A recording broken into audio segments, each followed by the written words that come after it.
This is Good e-Reader News with Michael Kozlowski.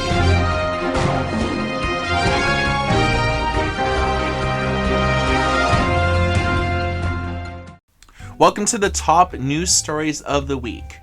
Nintendo's trying to stay relevant outside of hardware, consoles, video games with the advent of Nintendo Extra. This is a free digital magazine that they're going to be doing on a monthly basis that's on their website, so you're not downloading an app or you're not accessing it through, say, the Apple newsstand. You're visiting a special set part of the Nintendo website. On this, you're going to be able to have an introduction to The Legend of Zelda, Mario Kart 8 tips and tricks, a Captain Toad comic, and Omega Sapphire and Omega Ruby by Pokemon guides and tutorials. The Nintendo Extra is primarily aimed at kids, and it basically takes where the official Nintendo magazine ended last month when it ceased publication.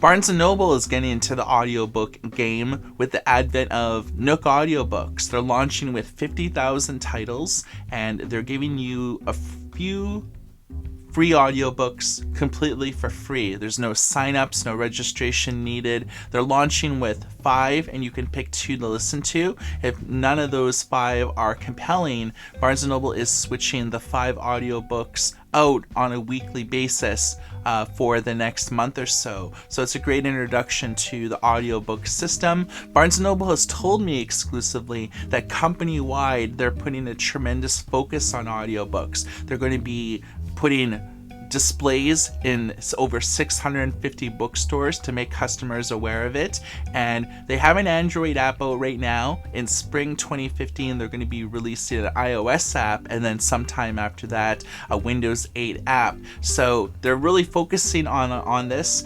There's no time frame when their entire line of tablets, such as the Nook HD, HD Plus, Samsung Galaxy for Nook, when those will receive the Nook audiobook update via firmware, but we'll keep you in the loop as that happens.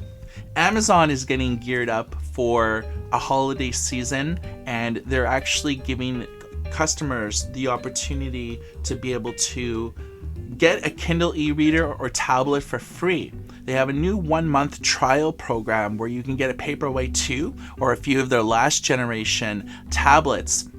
You can get them sent out to you and use them for free for up to a month. If you keep them over the month, you'll have to pay for it using the credit card on your account. But if you send it back before that month is over, there's actually no extra charges. In other Amazon news, the Fire Stick is shipping now. This is the $39 USB stick that plugs into your TV, which gives you the full Amazon experience. You can download an app to your smartphone and actually use it as a remote control, as well as use the voice commands, which is very nice. If you pre-ordered it, they're shipping now. New orders won't be sent out until mid-January, so you must act now if you want to get it as soon as possible.